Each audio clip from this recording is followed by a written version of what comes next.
اعوذ باللہ من الشیطان الرجیم بسم اللہ الرحمن الرحیم صراط الذین انعمت علیہم. اب اس کی مزید وضاحت ہے، راستہ اس کا ان لوگوں کا جن پر تیرا انعام ہوا.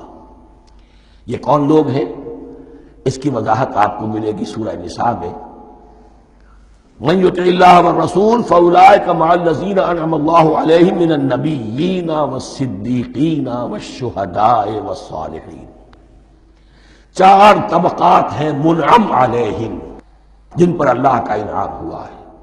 چوٹی پر انبیاء کرام، اس کے بعد صدیقین کرام، اس کے بعد شہداء عظام، اس کے بعد عام صالح مسلمان صالح ہو.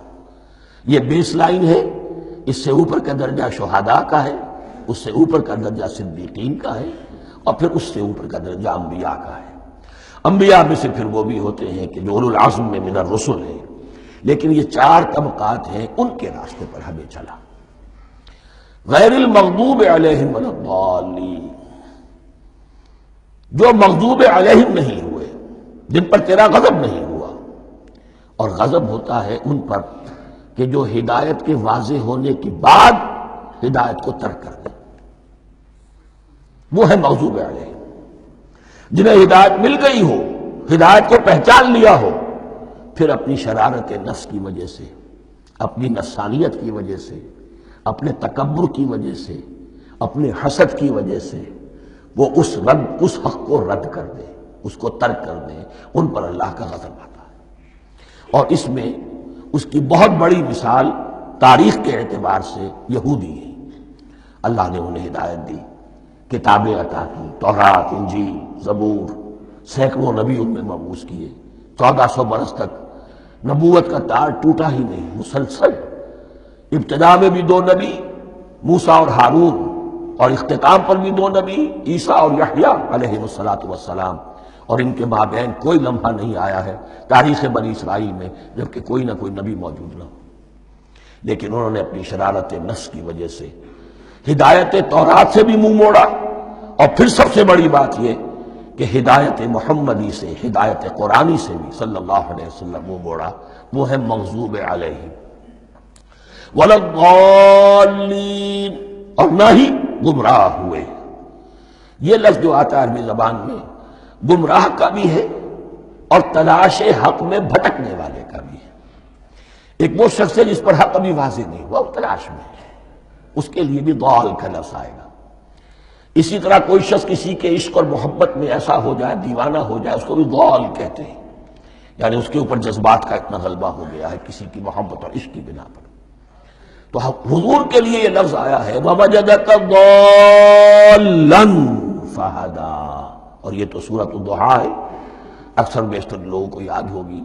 تو یہ جو ضال کا لفظ ہے، اس میں سمجھ لیجئے ضروری نہیں ہے کہ وہ گمراہ ہو، بلکہ وہ بھی کہ جو ابھی راہ ہدایت کی طلب میں، اس کے حصول کے لیے اس کی تلاش میں کوشاں ہیں.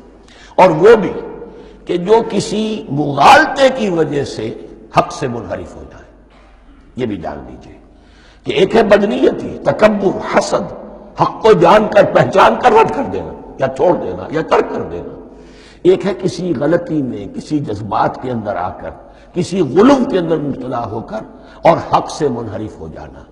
اس کی جو سب سے بڑی مثال ہے وہ نصارہ ہے، عیسائی ہے. حضرت مسیح کو انہوں نے مانا لیکن غلو کیا. یہ لفظ آئے گا آگے، لا تغلوا فی دینکم، اپنے دین میں غلو نہ کرو. جیسے ہمارے ہاں بھی بعض لوگ ہیں جو حضور صلی اللہ علیہ وسلم کی تعریف میں، حضور صلی اللہ علیہ وسلم کے ساتھ اپنی محبت کے اظہار میں غلو کر جاتے ہیں. یہ انتہا درجے کو ہو گیا تھا حضرت مسیح علیہ السلام کے ماننے والوں میں، اور اس کی بنا پر انہوں نے تثلیث کا عقیدہ ایجاد کر لیا اور حضرت مسیح علیہ السلام کو اللہ کا بیٹا بنا دیا. تو اس کی سب سے بڑی مثال ضالین کی اس اعتبار سے کہ ہدایت پانے کے بعد کسی بدنیتی سے نہیں بلکہ کسی اچھے جذبے میں غلو کی وجہ سے. رسول سے محبت کرنا تو اچھا جذبہ ہے، لیکن یہ محبت بھی ایک حد میں رہنی چاہیے. غلو کرے گی تو ظاہر بات ہے کہ اس کے بعد وہ گمراہی کی طرف لے جائے گی. یہ ہے اس سورہ مبارکہ کا ترجمہ. اور اس کے بعد آخر میں آمین کہنا، یہ مسنون بھی ہے، کہنا چاہیے. البتہ اختلاف یہاں بھی صرف اتنا ہے کہ نماز میں جب آپ امام کے ساتھ ہیں، وہ اگر جہری قرات کر رہا ہے تو آیا اس کے بعد آپ کو بھی بالجہر کہنا ہے آمین یا نہیں کہنا؟ یہ اختلاف ہے، ان میں کوئی فرق واقع نہیں ہوتا، یہ چیز متفق علیہ کہ کہنا ہے آمین۔ بلکہ یہ آمین تو یہودیوں میں ہے، یہ آمین جو ہے یہ عیسائیوں میں بھی ہے، ان کی بھی جو پریئر لارڈس پریئر ہے اس کے بعد آمین، وہ آمین کہتے ہیں، وہ فرق، وہ لفظ ایک ہی ہے۔ اس لیے کہ عبرانی زبان اور عربی زبان، یا تو ہم یہ کہہ سکتے ہیں کہ دونوں بہنیں ہیں، کوئی ایک مشترک زبان تھی ان کی ماں جس کی یہ دو بیٹیاں ہیں، اور یا یہ کہنا پڑے گا کہ عربی زبان کی ماں جو ہے وہ عبرانی زبان ہے۔ بہرحال بڑا قریبی رشتہ عربی کا اور عبرانی کا ہے، اس اعتبار سے وہ آمین۔